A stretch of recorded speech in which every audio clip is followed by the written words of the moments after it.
Are we on? I think we're live. Hey everyone. Well, welcome to another episode of From the Stand. My name is Ref Mike.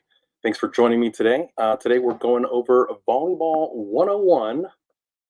Volleyball 101. So if you're new to the sport or you're not new to the sport, you've been around for a while, or uh, want to know a little bit more about the basics of what's going on and what's going on inside a referee's head, this is the perfect place to be. So today, like I said, Volleyball 101.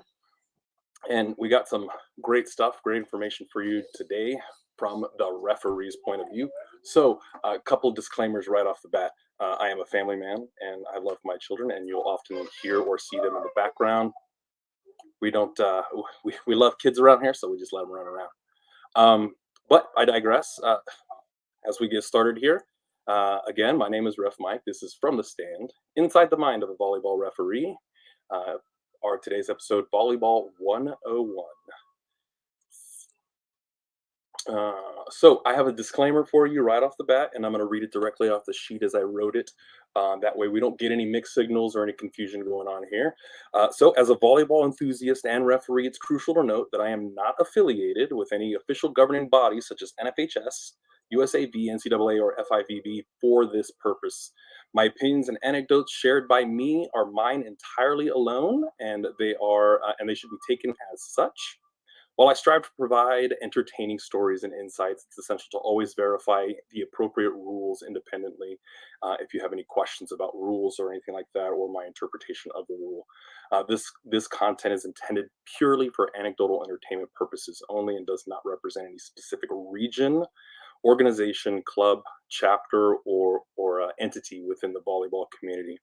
I stand on a platform of fair play, integrity, and safety, with every intent to let them play volleyball and the match victor be decided by the players themselves and not the referee's whistle. So in this little presentation here today, we're going to go over the set here.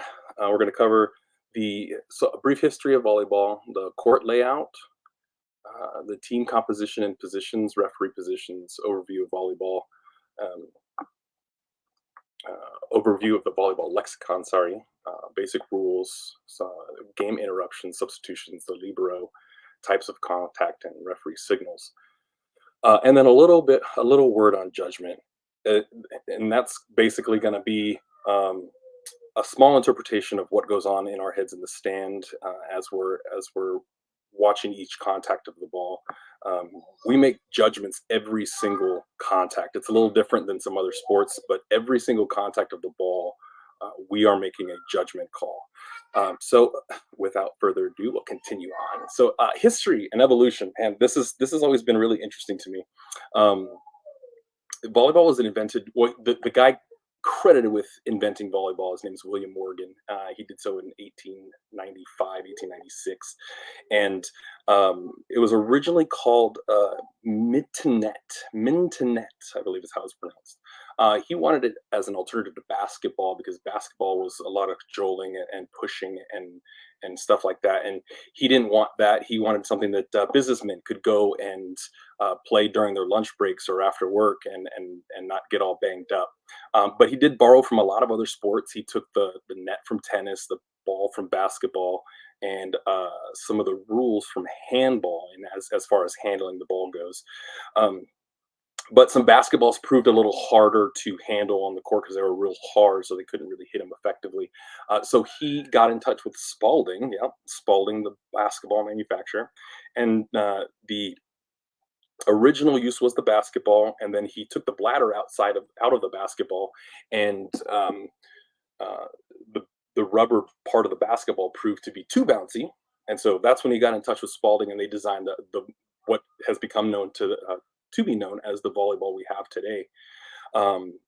It used to be played on a smaller court, and it used to have unlimited amount of people that could be on the court. You could hit the ball as many times as you wanted before sending it over the net. It got a little crazy on the court sometimes, but volleyball has grown so much in popularity that it is now one of the big five in sports. And the big five in sports are soccer, cricket, field hockey, tennis, and volleyball actually comes in number 5. Um, but there have been many, many rule changes over the years uh, to evolve to what we have in volleyball today. And some of those rules that you may or may not be familiar with, depending on how long you've been around the sport. But 6 players per side on the court, 6 active players didn't come in until 1916. The 3 hit rule was instituted in 1920, and the block used to be part of a team contact until that rule was changed in 1976. And believe it or not, some of these rules might even like blow you away, but any part of the body contacting the ball was not legal until 1996. um, the liberos were instituted in 1998, which is arguably one of the greatest, in my opinion, one of the greatest additions to the game thus far. It arguably makes the game faster, better, more competitive, and just an all round joy to watch due to the excitement. Rally, it used to be rally scoring, which means that you could only score when you were serving, and it transitioned to side out scoring in 2001. USAV and NCAA went to 2000 in 2001 went to rally scoring, and then of course NFHS followed shortly after that in 2002, 2003. No, sorry, the 2003 2004 season is when they started using rally scoring, side out scoring. But before, when it was rally scoring, I mean, games would last for hours. They would be like tennis matches that just went back and forth with deuces for all night. Um, and then net contact on the serve, if it contacted the net and went over the net and landed on the opponent's court or contacted an opponent, that would be a reserve. But now it's not a reserve. Now a net contact on the serve going over is legal, and that was in 2001.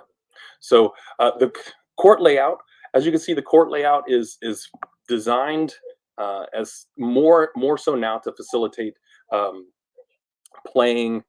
It's much larger than it was before. I don't have the dimensions on me before, but now this is what the court looks like. Now, remember, we're gearing this is volleyball 101. We're kind of gearing this to people who may not know much about the game itself. But as you get more familiar with the situation, the areas, you'll see that the nuances really do matter. And anecdotally, volleyball, I tend to share with people, is one of the only sports that is that the rules actually govern how people can act, where they can go, what they can do, even what they can, more or less what they can say. So as you can see right here in the back, between the 2 black lines is the service zone. So now this service zone is behind the end line and between the sidelines extended. And in the referee world, you'll hear that often. As a player, I never heard the word sideline or end line or attack line is extended. I just knew that once the ball was in play, you could go anywhere you wanted to. I wasn't even familiar with the phrase playing surface. The back zone, which you see there in yellow, the back zone is everything that's on the court between the sidelines and then outside the sidelines, on either side of the court. Now this is playable surface. Um, and players are allowed to make contact with the ball and send it over the net between the antennas, as long as they make contact with the ball while they're on the playing surface. Now, another disclaimer I did want to mention is that um, this more or less is going to be in line with USAV rules. USAV rules are what's governing and driving this particular episode here. And I'm a member of all 3 codes. So as we move into like the volleyball season for high school and NCAA, I'll post some videos from the referee standpoint of view from those different codes.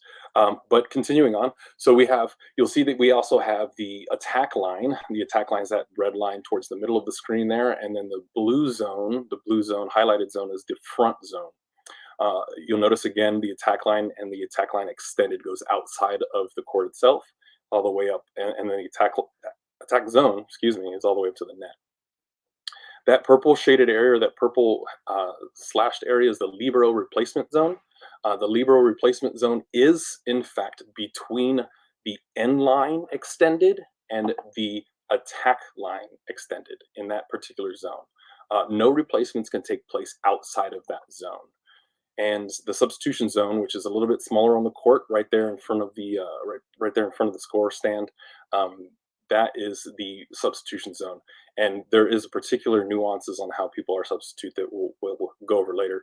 I did have one person who specifically asked me. She said she didn't understand about the substitutions, and she wanted to know how many could happen at one time, when they could substitute, how they substitute.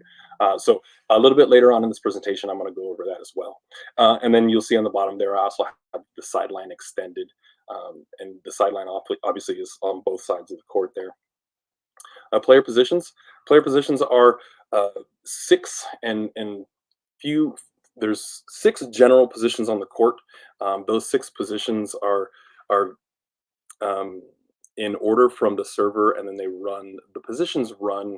How would I say this? So counterclockwise. So position one is in, as you're looking at the screen here, the position one is in um, that top left corner, and the bottom right corner. That would be position one.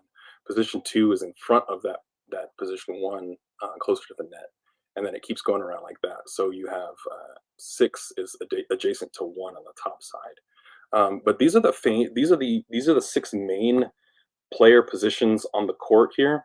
Um, the setter is the primary offensive driving position on the court. Basically, they're like the quarterback. They're the ones who set up the balls for the attackers to hit. And then rolling around to the defensive specialist, or the utility specialist, or the utility player. This person is generally a back row player, um, and their job is pretty much defensive in nature. They collect balls that are tipped over the net, or dinked over, or come hard, or cross cut shots, things like that. And then your libero up there in the back zone on the top right of your screen. That is the ultimate defensive player right there. They can pass and dig, and they're a back row specialist. They have a lot of freedoms, being the libero, but it does have a couple trade-offs with some limitations, and I'll go over that later. And then you have your offensive, or your more offensive positions, your outside hitter, your middle blocker, middle hitter, and then your opposite hitter, or sometimes called the right-sided hitter. These three players are your main offensive weapons, or your main offense weapons. Your stronger hitter is going to be your outside hitter, or your left side hitter. That's the person's she or he is strong, agile, able to crush that ball, able to put that ball on the court where they want to. Basically, how the server sets up the ball, in many different situations, whether it's called for, or whether it's kind of a broken play, or a bang bang play. That's what that outside hitter does. That's their main job. The middle blocker is a combination blocker, combination defense, offensive player. That's another tool in the tool belt. So if you were wondering about positions on the court, and you hear somebody say something like libero, or that's a setter, and there's different types of offense too, that I'll cover in other episodes, or if people want to hear about those. So that, because volleyball has plays and strategies just like every other sport. You can run a 5-2 defense, or a 5-2 system, a 6-1, 6-2 system. Um, and that really denotes how many hitters versus how many setters you're using, different rotations, and how they're set up on the court for serve receive, how they're stacking, how they're moving about, and things like that. So I'm going to try to put that one together. That one will be real tedious, real detailed, and sometimes it's a little hard to convey. I'm getting better at this whole streaming thing. I really kind of enjoy this, and I wanted to share what it's like, being inside the mind of a referee while on the court. So I got a lot plans for things to come. The referee's position. So as you're, because this is geared to being part of the referee's position, I am want to share where the referees are and what's going on inside our heads, right? So the two yellow marks that you see on your screen there, those two yellow marks are for the wrong button. Sorry, there we go. Whoop, that'll work. I'm still working this. I'm still learning. I'll get it. I promise. Okay. So the two yellow marks are the line judges. Line judge one, line judge two. Some international ball, and NCAA ball, or college ball, or if the personnel or the tournament requires, can have up to four line judges. Those four line judges are responsible for one line each, and then secondary to the other lines. You'll see on the left. So as you're looking at this court, the left side of your screen there, the left side of the court is going to be where the first referee stands. The first referee is on a stand, and then opposite that referee is the second referee who's in front of the score table. And then you see I also mark the libero replacement zone and the substitution zone to give you a frame of reference. So those positions are generally were not generally those are the assigned positions for the officiating team. They will always be in that position. The first referee will always be on the stand, and the second referee will always be on the court.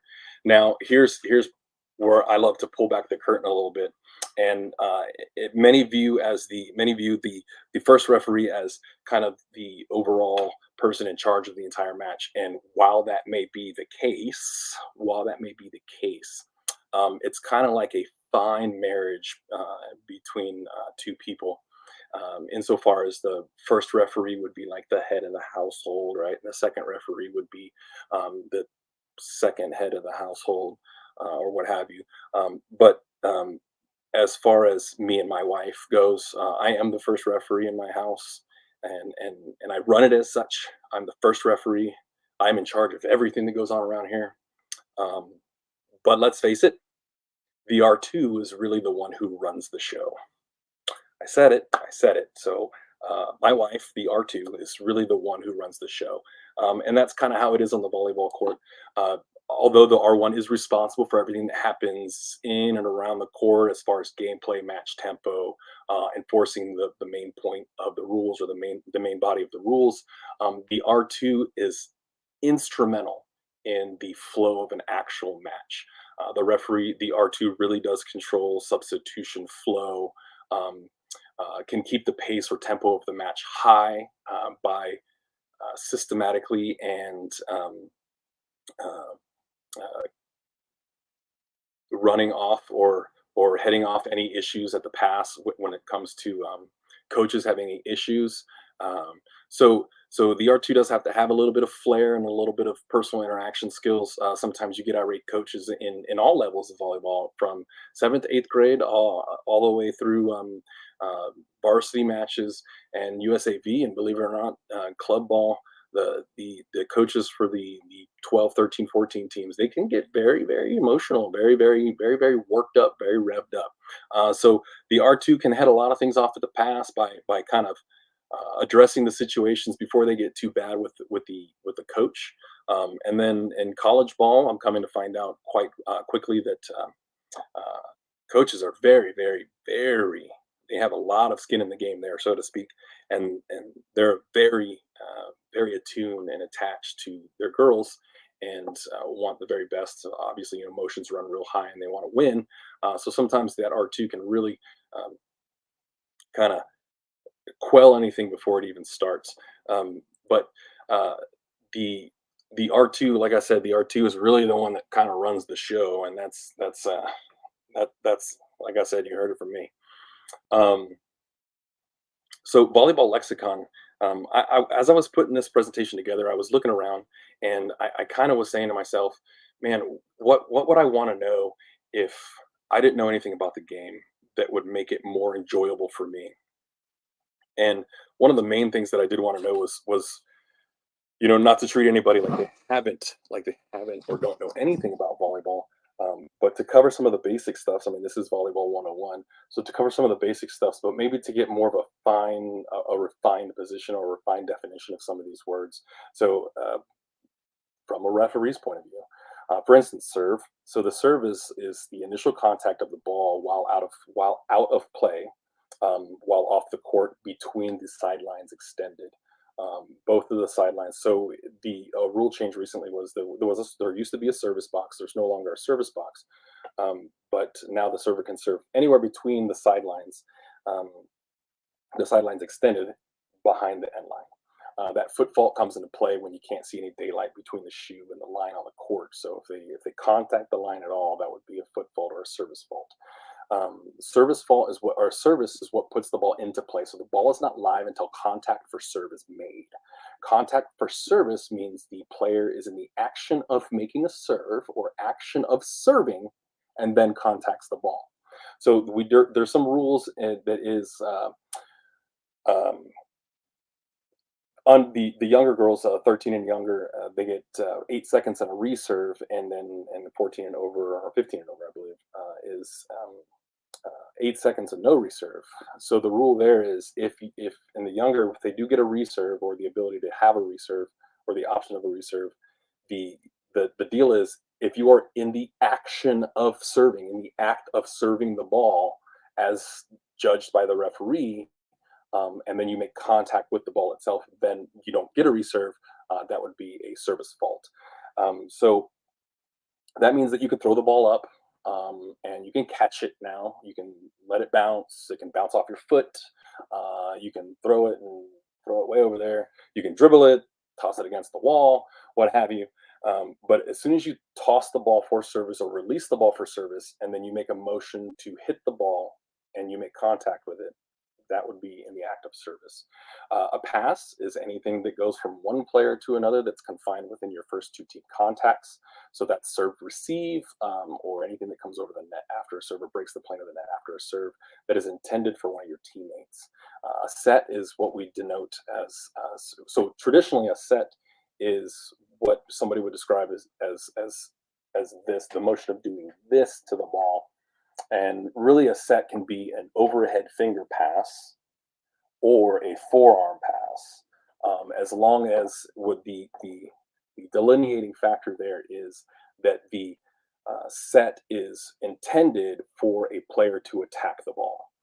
Which brings us to our next one, spike and attack. Those are really kind of interchangeable. A spike is any ball driven hard line to the surface of the opposing team's court. Um, an attack is generally accepted as any third contact that is intended to go over the net or break the plane of the net to the opposing team's side between the antennas. Your first, second, or third team hit can be an attack. And a spike is usually your third team contact, but that is a very specifically driven. It's one that's intended to be driven down at a steep angle to the opposing team's court.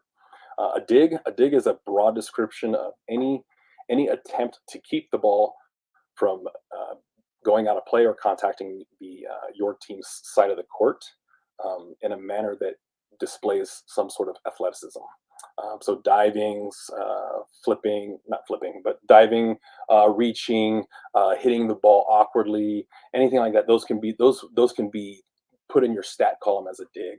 A shank is any ball really that is hit not where you intended to hit it, and that is something like on a serve receive, or receiving the ball that it goes. You make contact with the ball and it doesn't go where the player is intending it to go. Right alongside that is the chicken wing. That I like to call it the chicken wing. It's the act of sticking your arm out like this to hit the ball, and so sometimes those result in pretty good plays. That's why I kind of included in this one, because every now and again you'll hear somebody, "Oh man, nice chicken wing," and when a player kind of does one of these right here, and it kind of gives you pause to make you think that, what, chicken wing? Did she just say, chicken wing? I don't understand chicken wing. So a cut shot is any shot that is driven hard and fast across the net and kind of goes down the plane of the net, or at a real steep angle, so towards the opposite sideline. Anywhere, like if so imagine trying to hitting a ball into that front attack zone on the other side of the court, or on the other side of the net. So that would be a cut shot. A real steep angle. Sometimes they go offhand, sometimes they go crossbody. But that's a cut shot. And a line shot is a shot that's intended to go straight down the line, or towards the sideline on the same attacker side of the ball. So if you're on this side of the court here, the left side of the court, and you hit the ball to the left sideline.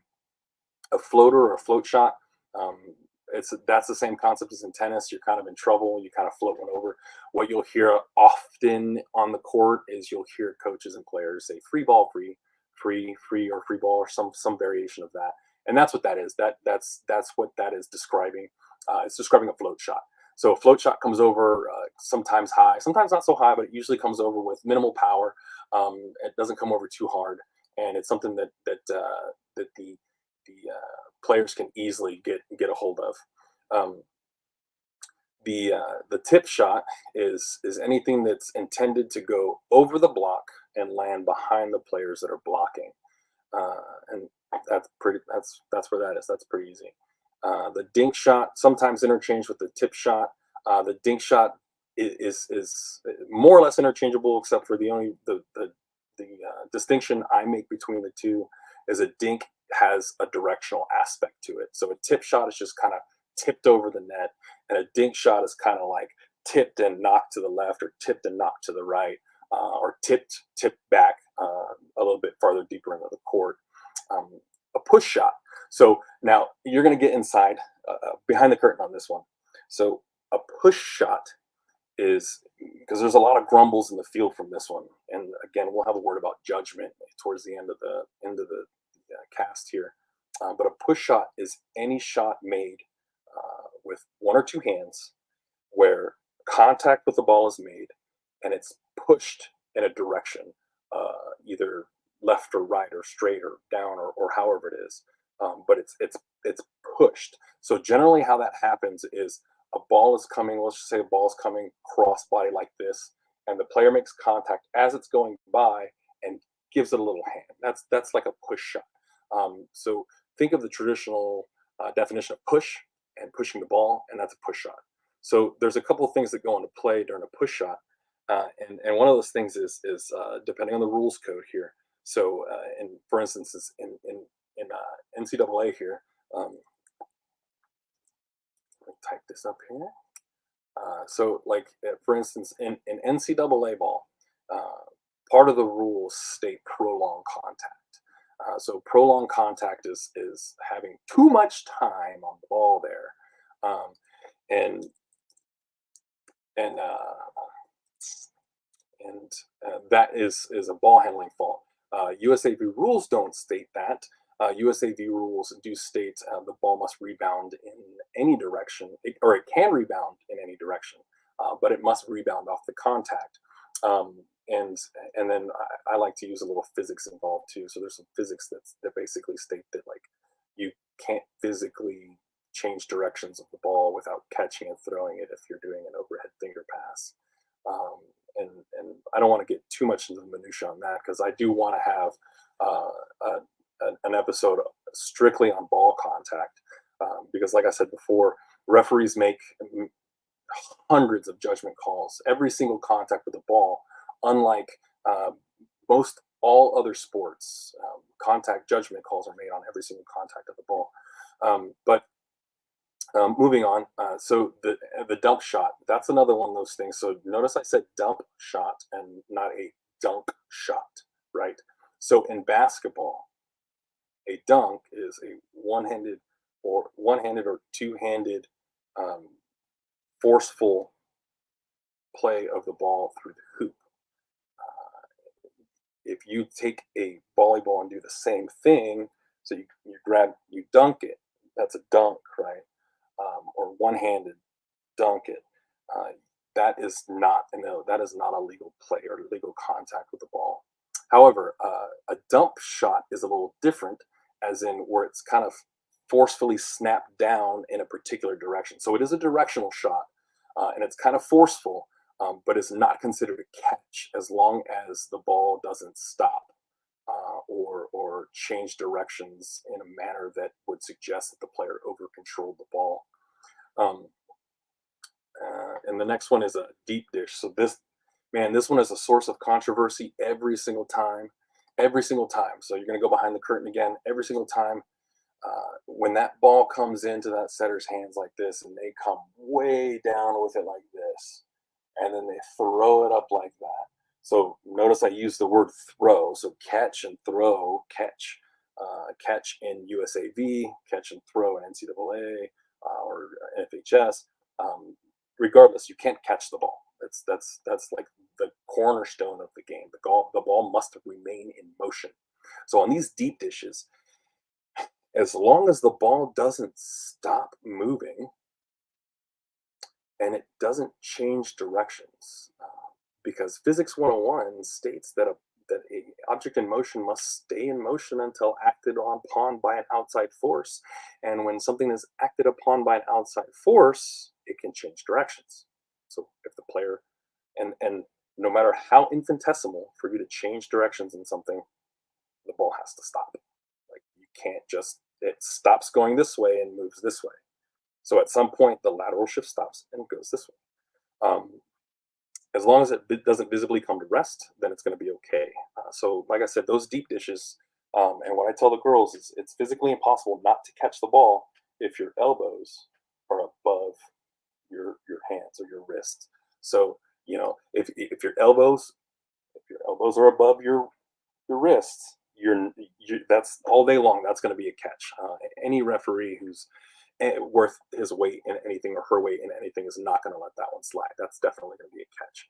Um, the shoot, the shoot is more of a set that's low and tight across the net, either to a player on your team or across the net to the opponents. And the reason why I put this one in here is we pay attention to these shots, because this is where you're in trouble for a double contact.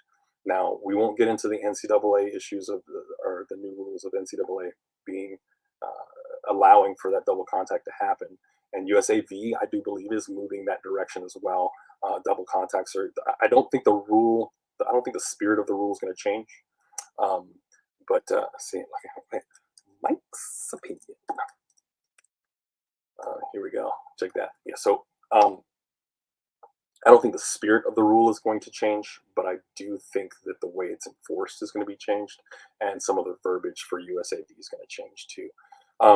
But the we really pay attention to that shoot or that set across the net, because when the ball's coming in, usually when there's a shoot set or a shoot across the net, the setter is intending for that ball to go hard and fast, either to their player who's ready or to the opposing team who they hope to catch off guard. If they're shooting it across the net, then they've got to change directions. So if the ball's coming in this direction and then they set it this direction, there's a real high potential. There's a real high potential for a ball handling fault. So your setter's got to be aware of that. The block. The reason why I put this one in here, block is a block is a block is a block, right? But remember that block rule changed in the 1970s, where a block was not part of the team contact. But there are nuances to the block. So a block is a block or attempt to block is any player who is assigned to the front row that reaches above the height of the net to make contact with the ball as it's coming from the opponent. So the nuances that I speak of is only people in the front row, only players in the front row are allowed to block, period. Only players in the front row are allowed to block. And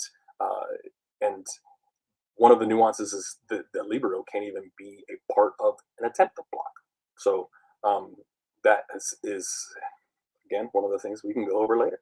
But the block is a completed block is a block that players jump and make contact with the ball. An attempt to block would be a ball coming over the net. They jump to block and they don't either are on the wrong side or miss it entirely or anything like that.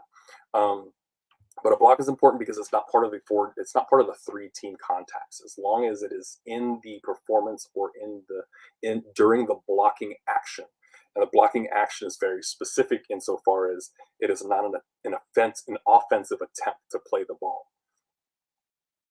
An ace, you hear this one a lot too. Ace, ace. Now an ace is, I used to think an ace was anything that on a serve that went across the net and was not played back, meaning you scored a point and the player didn't play the ball back or make contact with the ball.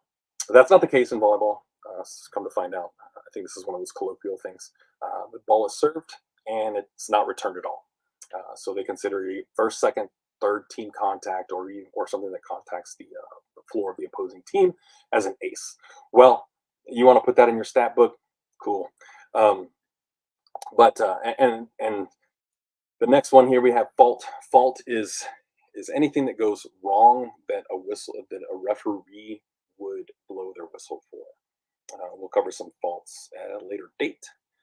And then sanction. A sanction is any infraction that is incurred by a team that can result in some sort of penalty, either loss of point and rally, or a warning, or a card, or something like that.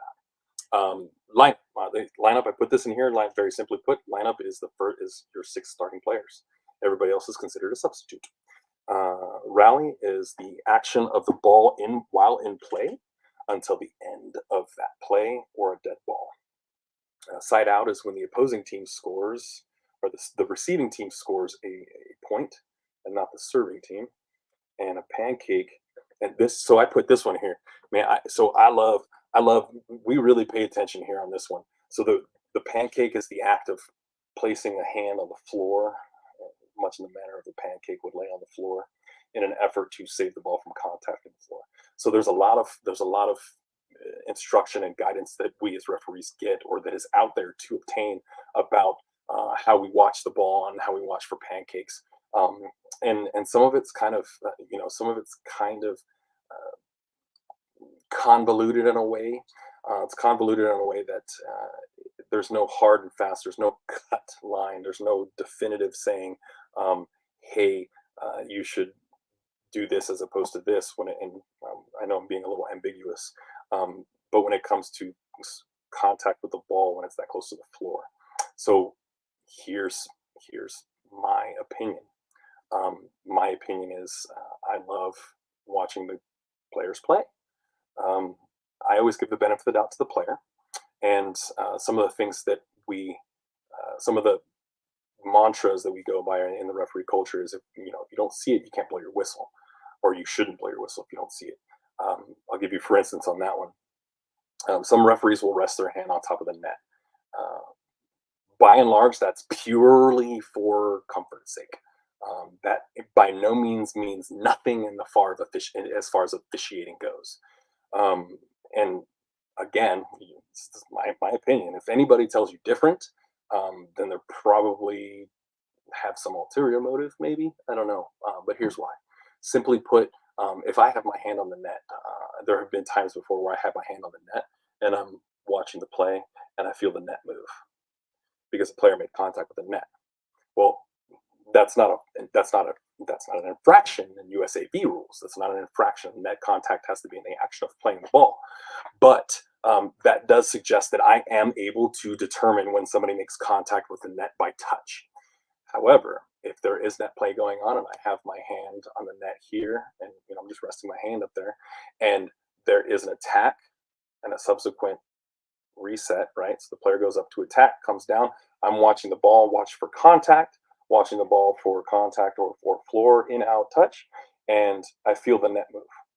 And if I look back and I see, like, for instance, there were no blockers, so common sense, it stands to reason that the attacker contacted the net on the way down. But I didn't physically see it, so I can't blow my whistle. So that's one of those things that we really take note of. We have to see it to blow our whistle. We have to see the infraction. We have to be able to not necessarily prove it without a shadow of a doubt, but we have to know what we're seeing, what we're interpreting, what we're taking in as a whole on the court, that we can enforce the rules properly. The next one, transition. So I put this one in here because a transition is a player moving from one place into another. A player moving from one place to another after service contact. After service contacts, players can go anywhere they want. So you'll see them stack up on one side of the court or on the other side of the court so they can get their setter in the right position. But I think I hit that one. No, I didn't hit that one. I went to side out and pancake. But I digress. To finish on the pancake, I always give the player the benefit of the doubt, and the benefit of the doubt is if I don't explicitly see the ball contact the floor, I'm going to hold my whistle. If I see a player reaching out their hand, and this is one of the videos I saw somewhere. It was, if the ball generally doesn't contact the middle of the hand, then it's going to contact part of the floor. So if you see it hit like these two fingers or this finger, then the ball's going to contact the floor. But you know what, man? Let them play volleyball. Like that's my opinion. Let them play volleyball. If someone sticks their arm out there, sacrifices their body for the ball, and you see the ball hit their hand, I think that should supersede the floor. Now, if it's mostly on the floor, or if it looks like they're hit their hand, but you're not sure, then yeah, I'm going to blow my whistle on that one. But that's as it stands. I love that athleticism. That is such a great display. It makes volleyball really exciting. Moving right along. So the basic rules of volleyball. We have 6 players, 6 players, 6 active players on each side. Service puts the ball into play, and you can score points in a finite number of ways. So you can score points by putting it on the opposing team's court, or if the ball lands out of bounds, or through a fault or a penalty. And the faults or penalty are quite wide and far-reaching, and that's something I want to put another video out for too. But in insofar as the basic rules, you have 3 contacts per side, and the players must rotate one position clockwise when they receive the ball for service. So receiving the ball for service is something that's really important. Um, there have been a couple of coaches that I've experienced where they have their lineup set up wrong, and their lineup is in a manner that they don't intend to have for their first serve, um, and they don't understand that when you receive the ball for service, even if you're receiving the ball for the first service of the game or first service of the match, that once you receive the ball, you have to rotate. So sometimes they have players, 1, 2, 3, 4, 5, 6, but they want player number 1 to serve first. Well, when they receive the ball for service, they have to rotate, which makes player number 2 the first server. But that is the rule as it stands as far as USAB goes, and all methods of volleyball. You must rotate one position clockwise when you receive the ball for service.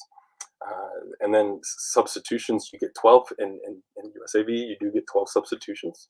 Must substitute in the substitution zone, and liberos must replace in the libero replacement zone. You get 2 timeouts per side, and each timeout is 30 seconds in USAV, and you must take the entire 30 seconds. In tournaments, that might be a little difficult. In tournaments, it's a little difficult for referees to want that entire 30 seconds if both players are back on the court, or both teams are back on the court, for referees not to want to commence with the match. But again, pulling back that curtain, timeouts are 30 seconds. If both teams are back on the court, we might shorten it a little bit for the sake of the overall time of the tournament. Intermission is 3 minutes. If teams are ready to play, then we can continue on. But that's one of those things that, in warm-up is 10 minutes. It's 2 minutes of shared court time, and 2 minutes of shared court time and 4 minutes per side. Generally, teams will use the first 3 minutes for hitting and the last minute for serving. And sometimes we don't start the watch at the appropriate time. Sometimes we take a little longer getting the teams to switch. So it's sometimes it can be a little convoluted or a little disastrous when it comes to running the match or running the tournament on time, because we got a lot of things going on all at once when we are trying to control matches, especially if we have back-to-back matches and we're already running behind. So faults and sanctions.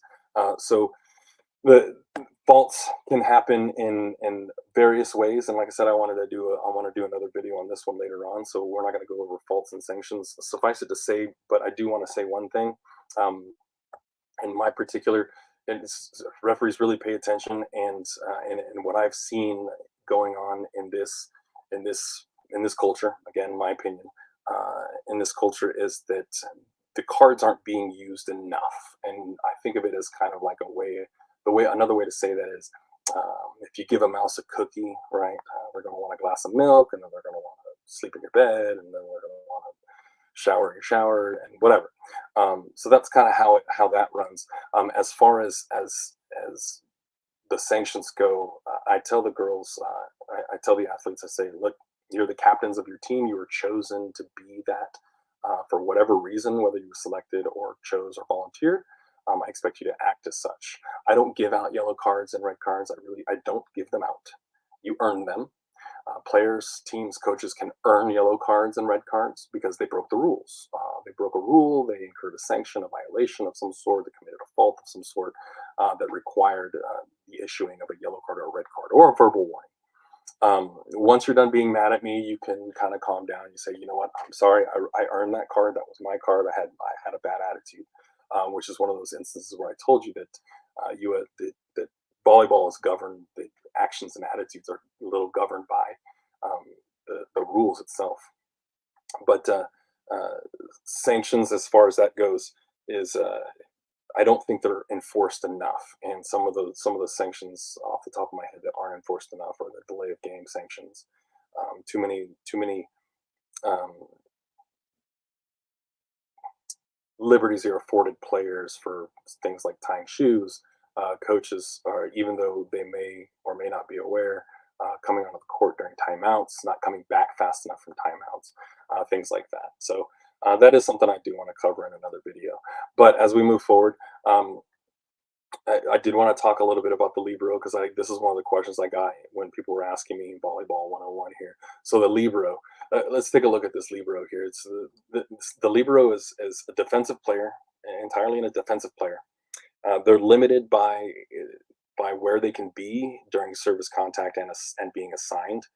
So by service contact, they're limited to the three back positions, either the number one, the number five, or the number six position. Those are all assigned to the back zone. They are replaced by they are exchanged through replacement and not substitution, and they have unlimited replacements. So they can come on and off the court. They're allowed one exchange per dead ball, with the asterisk being a double substitution for a libero going into serve. But and I'll describe that in just a little bit. But they are limited. They do have unlimited replacements. They are relegated to one exchange or one replacement during dead ball.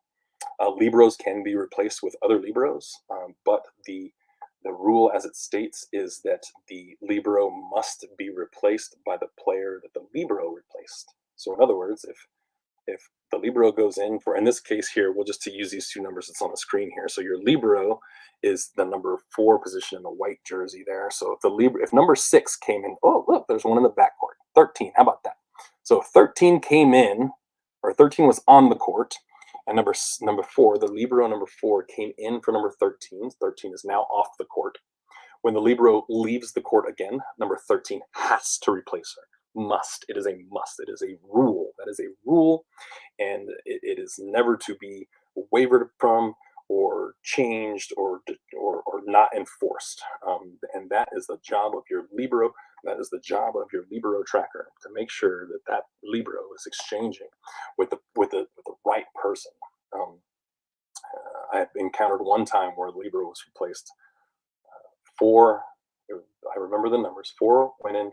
The libero went in for number 4, and then number 14 went in for the libero, and that was caught on the libero tracking sheet by a high-speed libero tracker, which was super duper awesome. Again, they have unlimited replacements. They do have some passing limitations though, and the one I'm going to, so there were some groans on the court, and not because of not understanding why, and it was actually misunderstood by the player. The player wasn't aware of the rule.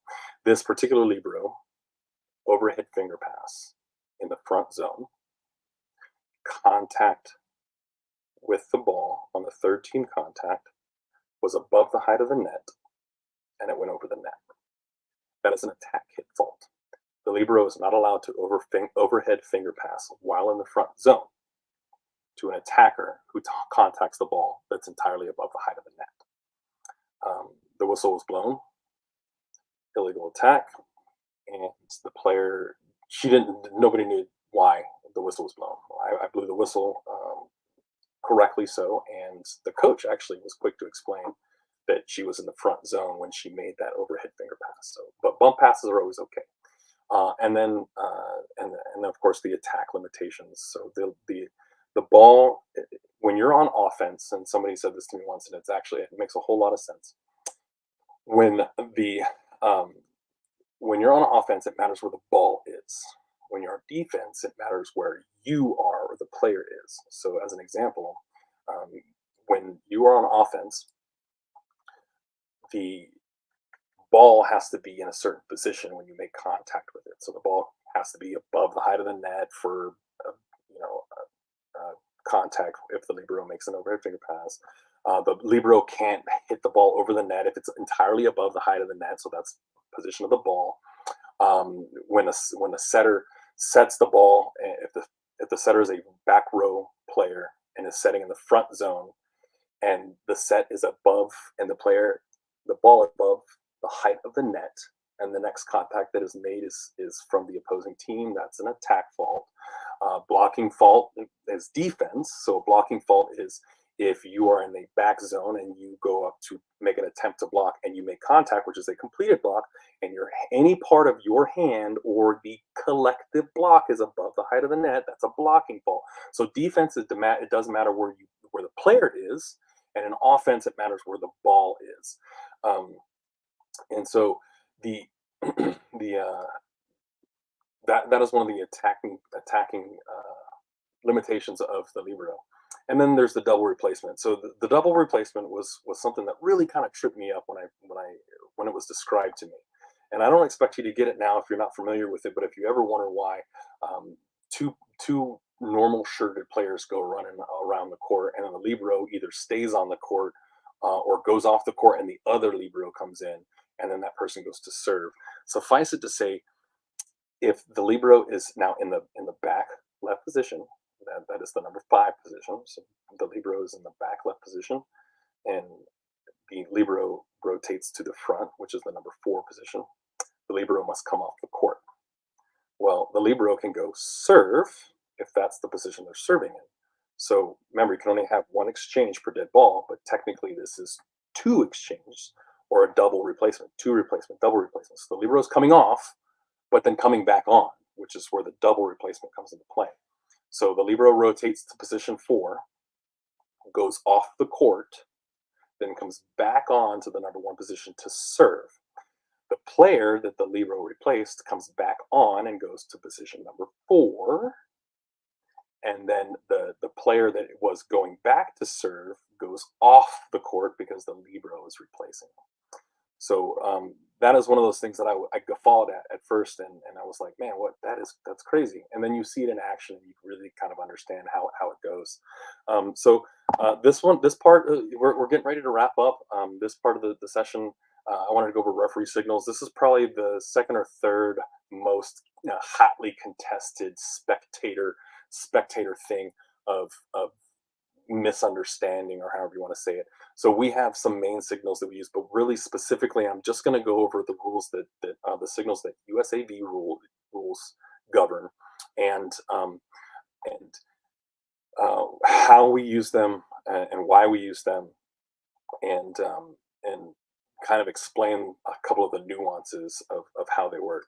So the authorization to serve, I'm going to take a step back here. So the authorization to serve, and I'm going to put on my glasses because without them, I can't really see. So the authorization to serve is a tweet, or whistle. It's the arm out extended like this and comes all across the body. That's the authorization to serve. This right here, this on your screen, the referee signals, it's pretty comprehensive for the R1 signals. I don't think I left any out, but sometimes it helps to get an explanation of what the signal is. Like you see it all the time. Like everybody knows this means go ahead and serve, right? But what you may or may not know is that a player if a player makes an attempt to serve or serves the ball before the referee beckons, it is considered a reserve. And if it happens too often, they can be penalized for that. But encourage coaches, parents, and players encourage your players to wait, watch, wait for us to serve, or wait for us to beckon. And then, of course, everybody knows the outstretched hand, just like this, the fingers and thumb extended and joined, and directly laterally. This points to the direction of the court in which the team is awarded a point and the ability to serve, or they're given the right to serve. This signal comes before denoting the infraction or why play was stopped, or why the point was awarded. Um, Sanctions. So for as far as sanctions go, sanctions, I have my handy dandy red and yellow card here. So sanctions are imposed in one of five ways really. As far as USAB goes, there's an allocation for verbal warning. Um, a player can be there. Let's go behind the curtain real quick. So it is customary, and it's stated as such. The intention is to not leave anybody in the dark here. So this is one of the signals that I didn't. It's not covered in here, but the C either side, right? So generally, when we're calling for beckoning or requesting something or showing an infraction or what have you, we do it on the side of the fault or side of the call. So if net contact is made on this side of the net, then we go to this side of the net. If this team is awarded a point, this team is awarded a point. If you show a number, then it's the player on this side of the net that you're showing the number for. So the same thing goes with cards. Um, when we take out a card, so in USAV, there's an escalation of use of force, so to speak, and the verbal is usually the verbal warning is usually the first line of defense. So call the captain over, and again, this is the format for issuing a sanction. Uh, so that way, everybody knows what's going on. And in the stands, if you're looking down and you see the referee call the captain over, you can bet that either something is coming or the referee noticed something that needs to be addressed, or what have you. But we'll call the captain over. Captain will come here, call the captain over, and you'll see us bend down or squat down and tell the captain some words. So let's take a for instance here. Let's just say eyewitness number 13 on this side of the court here. She got excessively emotional and said an expletive loud enough for me to hear, right? If I heard it, then I address it. So I heard her say something to the effect of blah, blah, blah, right? And my first action will be to double tweet. If it's during a dead ball only, of course, during a dead ball, call the captain over. Captain comes over and I say, "Hey, Cap, number 13 on your team got a little emotional and yelled some cuss words. Have her just kind of keep that in check, or him keep that in check." That would be a verbal warning. If say she does it again, uh, at the next dead ball, when convenient, I'll call the captain over, say, "Hey, Captain, number 13 got a little emotional again. I'm issuing a yellow card for unsportsmanlike conduct to number 13." Okay, and then at that point, the captain should go and inform the coach of what's going on. So as the captain's going over, you hold up the card to the side, so the side of the infraction. So this team is this side, this team is this side. Um, if a an astute and observant spectator can kind of gauge when that's going to happen. Somebody on the team getting an unsportsmanlike conduct, that will manifest in that particular manner. It's the same procedure with the red card. The red card is how the captain's called over. The red card is held up after the captain is told. Captain goes back to tell the coach, and then the captain informs the coach, and then the red card is issued, and then that's annotated on the score sheet. I have my little handy dandy prompter here. But that is the red card and yellow card.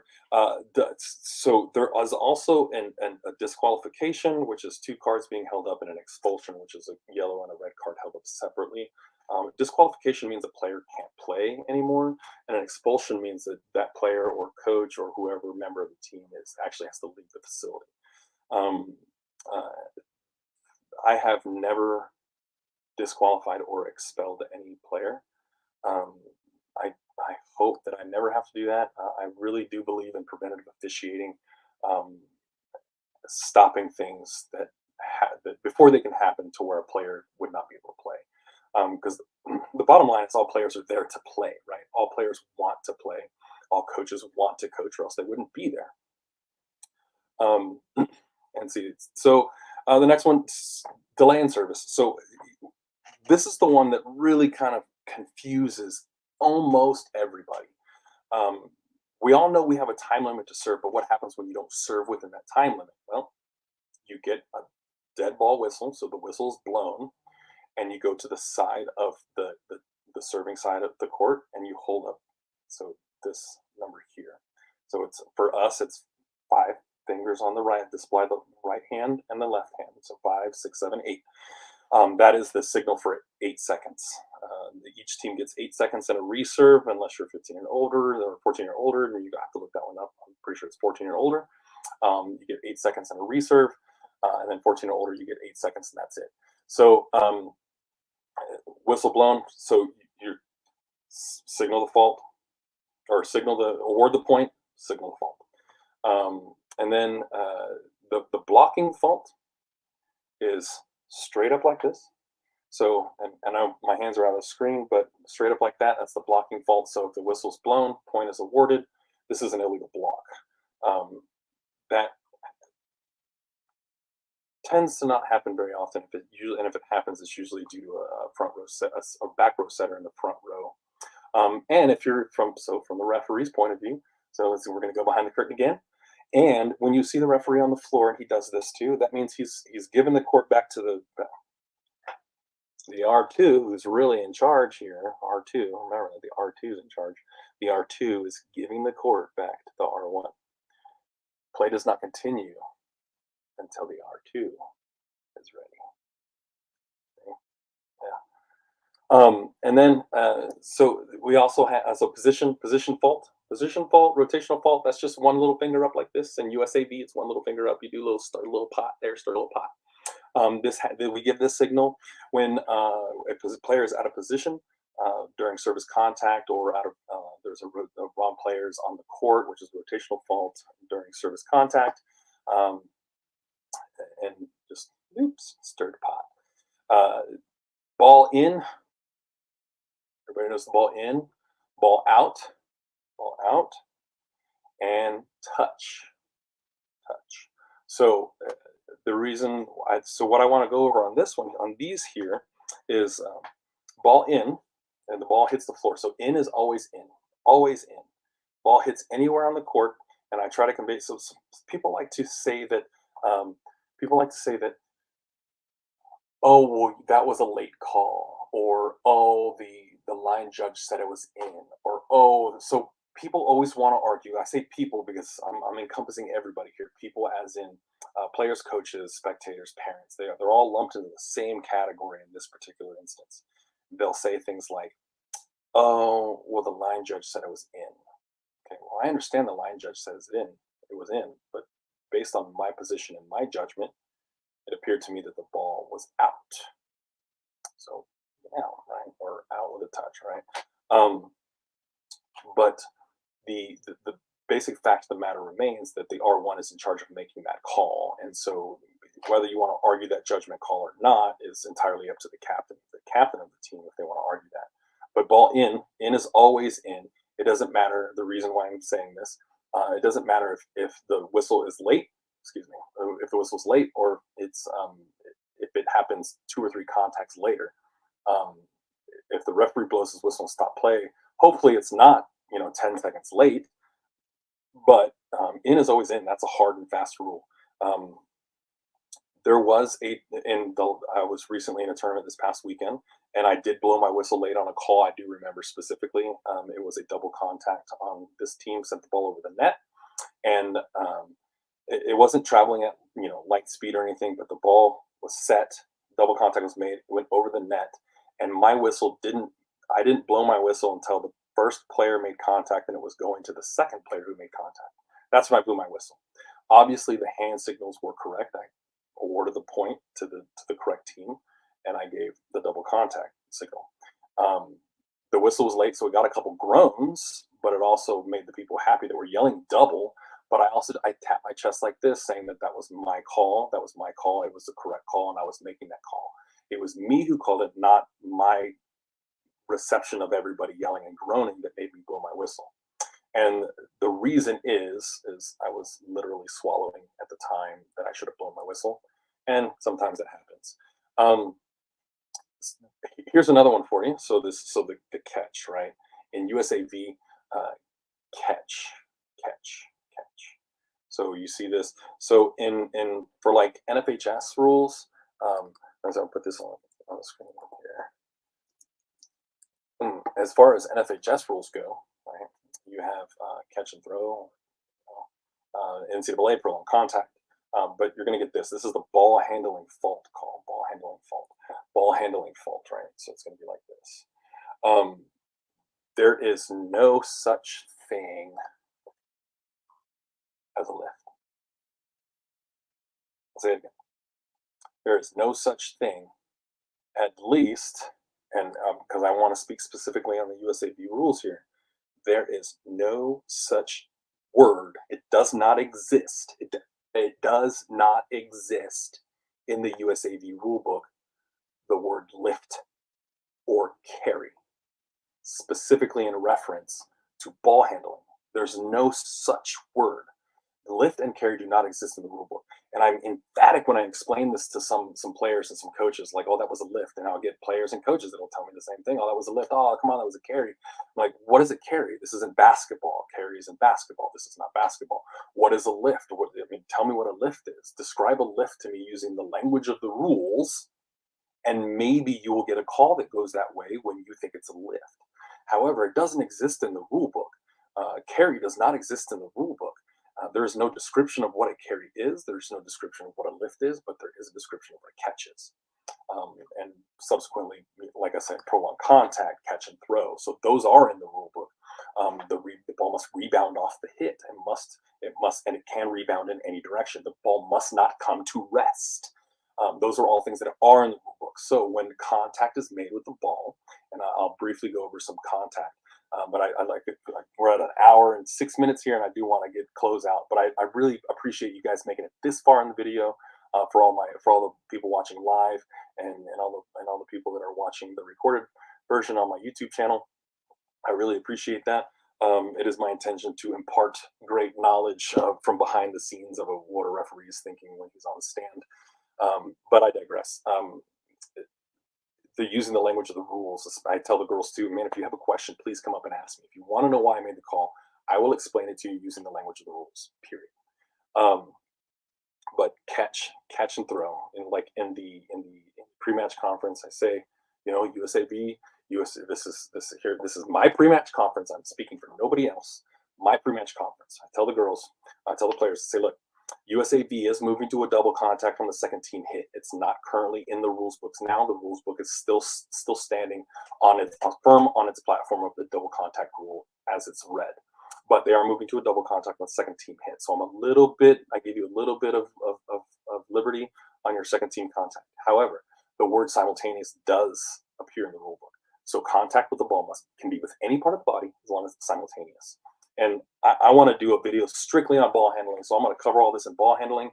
But I tell you what, you can contact the ball with any part of the body. You can contact the ball with your fist and your foot at the same time, as long as it's at the same time. You can contact with your head and your hand, as long as it's simultaneous. You can contact with your chest and your arm, as long as it's simultaneous. What do you think about passes? It's a double contact that is simultaneous, right? If that was the rule, then it would be a one forearm pass, or if that was against the rule, I should say. But yeah, so the double contact rule and the four contacts. So back to referee signals. So the catch, we went over the catch. Double contact, everybody knows. Award the point. Double contact over here. Award the point for 4. So award the point over here. This team made 4 contacts. So this would be a 4th contact. Now, I will say, let me get rid of this little banner here. So I will say that as far as the rules codes go, I do want you to take note that there is a little bit of nuance here. Some codes say if the player that makes the 4th contact is the same player that made the 3rd contact, then it's a double contact.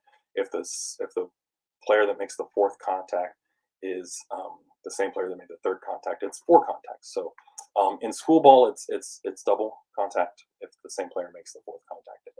In USAB, it's four contacts if the player makes the fourth. Same player makes the fourth contact. And attack hit fault. Attack hit fault. So if your net's right here on the R1, you award the point, and this team here had an attack fault. So this team here had an attack fault. And that is a couple of attack faults here. For instance, a setter making contact with the ball entirely above the height of the net and sending it over to the other team.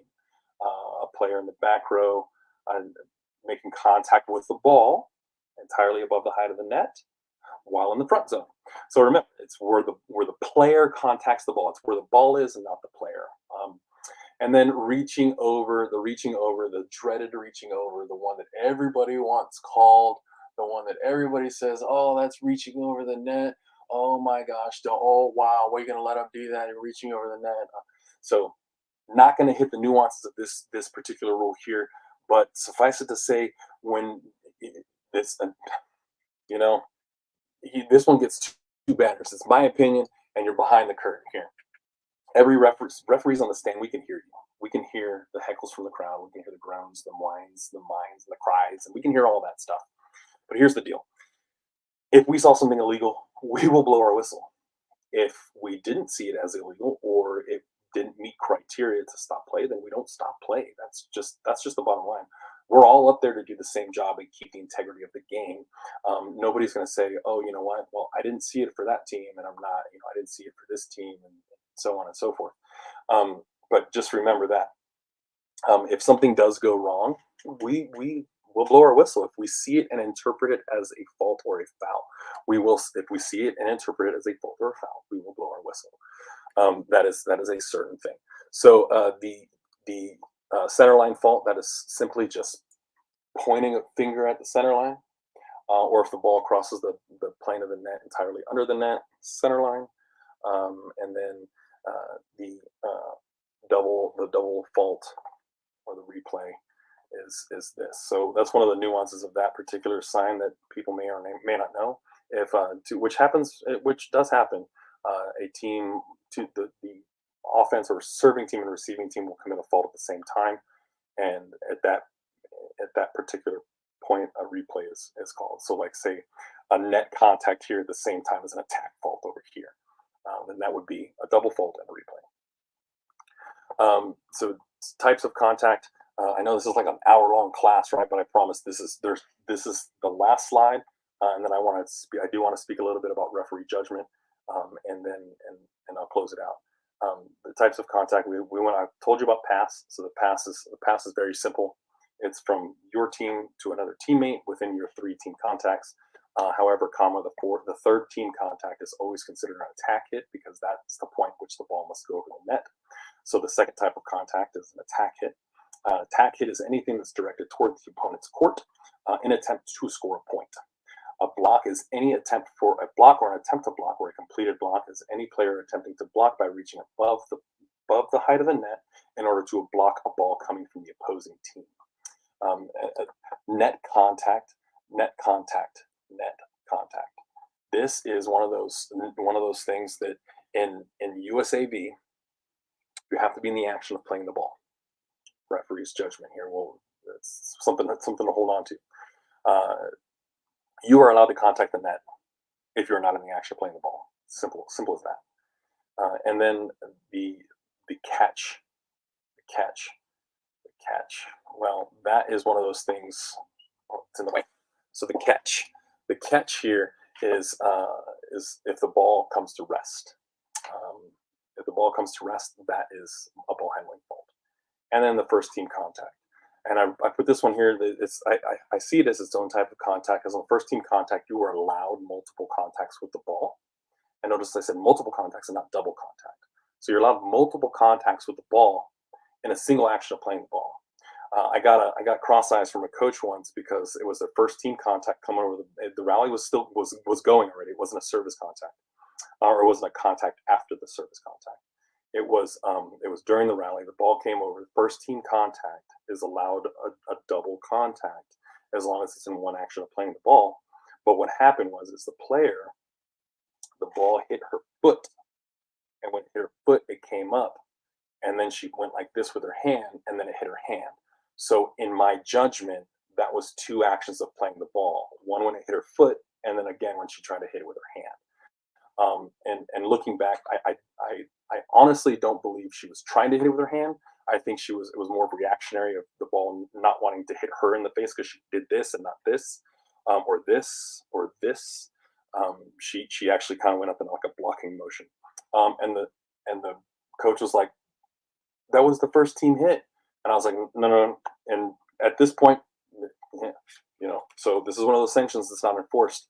The coach is not allowed to my yellow card, Scott. The coach is not allowed to yell at you across the court. That's unsportsmanlike conduct. Um, but of course, keeping in the spirit of the game, I knew he wasn't being a jerk. He was just like, "Oh, come on, that was the first." And I said, "No, coach, it hit her foot and then her hand, foot, hand," and they were in two separate actions of playing the ball. And so that's one of those double contact rules that we have there, that is allowable, permissible, but once you move to the second team contact, then it is not permissible. So I really appreciate you guys joining me. This has been so awesome. I've been using. I tried using the SteamYard thing, StreamYard. I'm sorry, StreamYard. I want to cultivate this a little bit more. Set up a little studio and get things moving. Make some better content or make some more content for you guys, and get the word out. Get the word out. I would love for you to share, like, subscribe, do everything you've got to do to this channel. Like I said, I want to pull back the curtain. I want you to see inside the mind of a referee, see inside of what goes on up here as we're watching the match, and I hope that what players and coaches and spectators get out of it is more of a passion and understanding for the game that the sport that I hold so dearly in my heart. I love it so much, and but not only that, but almost as if like you're taking a test, and you're not teaching to the test, or how about this, an interview. So when you go on an interview, a job interview, um, you want to present yourself as the perfect candidate for that particular job, and you can think of the same thing as playing on the court. You're a person interviewing for a job, so if you know exactly what their interview is looking for, if you know exactly what they're wanting to see, if you know exactly what they're doing, or what they're trying to um, monitor, for breaking rules or infractions and whatnot, then you got a leg up on the competition. And with that said, even referees are different than each other. Referees, some are called ball handling a little looser than others. Some call them a little tighter than others. But insofar as getting inside the mind of a referee, you know what we are looking at when we're evaluating contact or matches or interpreting rules. But I do want to go just speak once again. Thank you for joining me. So I do want to speak a word on judgment, though. And judgment is something that's going to transcend probably all. I hope to transcend all of my videos. Um, by and large, and you've heard me say it time and time again, uh, judgment calls are a bulk of what a volleyball referee um, monitors or has to make. Every single contact is a judge. There's a judgment involved. Was that contact over controlled or under controlled? If it was under controlled, was it a shank? Was it intentional? Did it appear intentional? Um, was there more than one contact during the contact? Was it double contact? Was it the fourth team contact? Was the ball over controlled? If it was over controlled, did the ball come to rest at any point? Was the ball caught? Or did the ball rebound and did the ball rebound off the hit? So all these things go through a referee's mind when contact is made, and it's just so much that happens that it's even for new referees, and sometimes even for referees that have been doing it for 20, 30 years, we can still get a little wrapped around the axle on a ball contact. Nobody's more critical than of your performance, than yourself. And time again, I've after we've got to shut it down and go to the play that we're on now, but lock it in our back pocket and say, man, you know I should have blown my whistle on that contact, but I didn't. And as I'm thinking about it, man, that really was a catch and throw. Or we're also judging athleticism. If a player's diving to make a hit or a contact, are we going to penalize them for their athleticism if the contact was arguably legal or arguably illegal? We're going to blow a whistle. So judgment relies on solely on, or not solely, but judgment relies heavily on the referee's experience, not only match count, but years of experience, tenure, um, referee's personality, interaction, even down to if the referee's played before. I played for 7 years. I was an outside hitter. I was a middle hitter, um, and I stopped playing right around the time I became a setter because I was not a good setter. But I was setting back when double contact rules were really stringent, and I played some ball during rally scoring and side out scoring, um, and I even played. Not formally, but I played when contact with the foot and head was illegal. So some referees don't have that experience. I know some fellow referees that a newer referee who's refereeing basketball and softball, but he's never refereed volleyball and he's never played. So that referee's going to take those judgments a little bit differently than say a referee who's played for 20 years and was a ref for 30 more. So judgment is something that, man, is just you gotta just, for lack of a better phrase, sometimes you gotta cut the referee a break, cut them some slack when it comes to calls on judgment, because they're up there, um, for during USAV tournaments for hours and hours, and not only do the legs and back get tired, arms get tired, the brain gets tired. The brain gets tired. This one definitely gets a behind the curtain banner. The brain gets tired, and sometimes the concentration and the thought and the focus wavers, and we bring ourselves back. Wavers, bring ourselves back, and uh, it should be known that well, you're not doing your job as effectively if that's the case. Well, arguably yes, but I would say that it is equitable for both teams. um, when we're in our seventh match of the day with one match break at 9 o'clock, and it's 7:30 at night, and we've got another match left, I want to officiate the best volleyball I can, but I'm tired. But I'm there for the players, I'm there for the coaches, I'm there for the spectators, and I want to make sure ball is played and the teams fight it out. And I want an exciting volleyball match. Thank you for joining me. I really appreciate it. I hope to see you again, or I hope you see me again on the next video. By the way, the next video that's coming up is going to be is titled "Volleyball Voyeur: the spectator sarcasm, or the sarcasm of the spectator." In that video, I'm going to cover, from a referee's point of view, what it's like when we're on the stand, interacting or not interacting with spectators, hearing the heckling and the oohing and the eyeing and the gawing, the guffawing, and some of the things that are said to us, and how we act and react and treat and how we think and feel about what spectators say. Um, and then some of the things that we do to kind of counteract that, or counteract what happens, or what can happen if spectators get too unruly. And then well, I'm also going to cover something that's really important, and as specifically speaking of USAV, and I know high school has it too, and I'm sure college as well. But when you attend those events, you abide by a certain spectator code of conduct. So I hope to see you then, or I hope you see me then. Again, thanks for joining me. Like, subscribe, share. Thank you, and we'll see you on the court.